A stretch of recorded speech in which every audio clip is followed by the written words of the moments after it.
Exclusion principle, जिसे Pauli का अपवर्जन नियम भी कहते हैं। तो पाउली ने सन 1925 ईस्वी में एक बहुत ही इम्पोर्टेंट प्रिंसिपल दिया, एक नियम दिया, जिसे पाउलीज एक्सक्लूजन के नाम से जाना जाता है या पाउली का अपवर्जन नियम से जाना जाता है। तो इस नियम के अनुसार किसी एटम में किन्हीं दो इलेक्ट्रॉन के सभी चारों क्वांटम नंबर सेम नहीं हो सकते। सभी जो चारों क्वांटम नंबर्स होते हैं, जैसे NLMS, जो इलेक्ट्रॉन की पोजीशन को बताते हैं कि वे कौन सी स्पिन में घूम रहा है, कौन से ऑर्बिटल में, तो ये सभी चारों क्वांटम नंबर सेम नहीं हो सकते। इसका मीनिंग यह भी है कि किसी एटम में किन्हीं दो इलेक्ट्रॉन को एक ही ऑर्बिटल में सेम स्पिन में नहीं भरा जा सकता। ऐसा करने पर एक इलेक्ट्रॉन दूसरे इलेक्ट्रॉन को एक्सक्लूड कर देता है। इस कारण इस प्रिंसिपल को पाउलीज एक्सक्लूजन प्रिंसिपल के नाम से जाना जाता है। तो इस प्रिंसिपल के सन 1945 में पाउलीज को नोबेल प्राइज़ भी दिया गया था। ये इस नियम में कह रहा है कि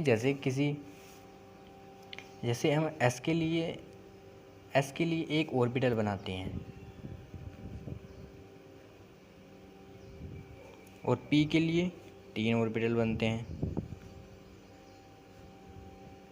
तो ये कह रहा है कि पाउलीज इनके नियम के अनुसार अगर हम इसमें ऐसे इलेक्ट्रॉन भर रहे हैं, अगर हम इसमें सेम स्पिन में इलेक्ट्रॉन भर रहे हैं, तो ये इलेक्ट्रॉन इस इलेक्ट्रॉन को एक्सक्लूड कर देगा। ये इलेक्ट्रॉन इसको बाहर फेंक देगा, क्योंकि इन दोनों में रिपल्सन होगा, जिसके चलते ये इसको बाहर फेंक देगा, एक्सक्लूड कर देगा।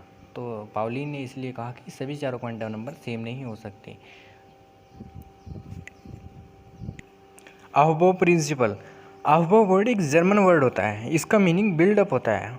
इसका रिलेशन डिफरेंट ऑर्बिटल में इलेक्ट्रॉन से होता है।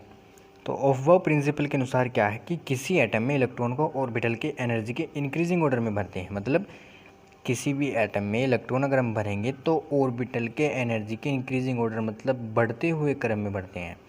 अर्थात जिस ऑर्बिटल की एनर्जी सबसे कम होती है उस ऑर्बिटल को सबसे पहले भरा जाता है। अहबो प्रिंसिपल ये कहता है कि जो ऑर्बिटल्स होते हैं उनमें इलेक्ट्रॉन एनर्जी के बढ़ते हुए क्रम में भरे जाते हैं। जिस ऑर्बिटल की एनर्जी सबसे कम होगी सबसे पहले उसमें इलेक्ट्रॉन भरे जाएंगे, इस नियम के अनुसार ये कहते हैं।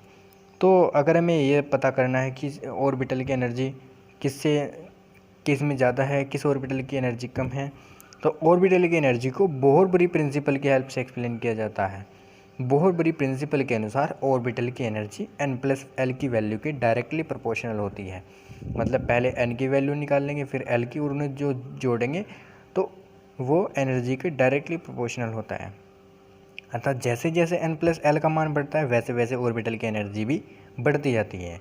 अगर ऐसा केस आ जाए कि दो ऑर्बिटल के लिए n+l का मान ही सेम हो जाए, अगर हम पहले ऑर्बिटल का मान निकालते हैं एनर्जी का n+l का, और दूसरे ऑर्बिटल के लिए भी n+l की वैल्यू निकालते हैं, और दोनों ऑर्बिटल के लिए n+l की वैल्यू हमारी सेम आ रही है, तो क्या करेंगे, वह ऑर्बिटल जिसके लिए n का मान अधिक होगा उन दोनों ऑर्बिटल्स में देखेंगे कि n की वैल्यू कौन से ऑर्बिटल की ज़्यादा है, तो उसकी जिसकी n की वैल्यू ज़्यादा होगी उसकी एनर्जी भी ज़्यादा होगी। डिफरेंट ऑर्बिटल में बढ़ती हुई एनर्जी को इस प्रकार समझा जाता है।